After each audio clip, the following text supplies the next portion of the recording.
Euzubillahimineşşeytanirracim. Bismillahirrahmanirrahim. Avrupa Yetim Eli Elazığ temsilcisiyim. İnsanlık olarak koronavirüs sebebiyle zor bir dönemden geçtiğimiz şu günlerde Avrupa Yetim Eli olarak yardıma muhtaç ailelerimizi unutmadık.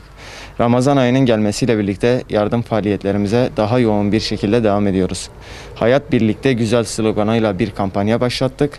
Elhamdülillah tüm insanlar kendi derdine düşmüşken Müslümanlar kendiyle birlikte kardeşlerini de düşünerek dünyaya bir kez daha İslam'ın kutsal mesajını vermiştir.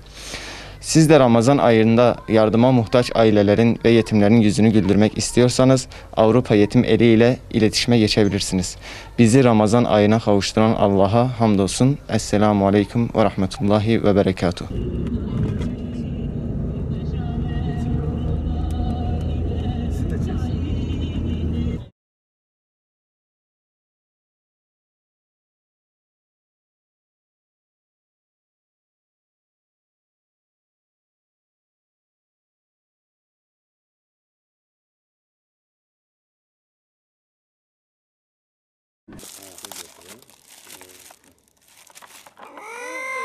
Güzel mi?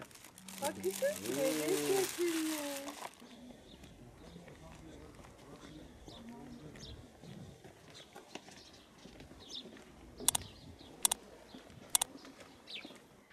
Evet,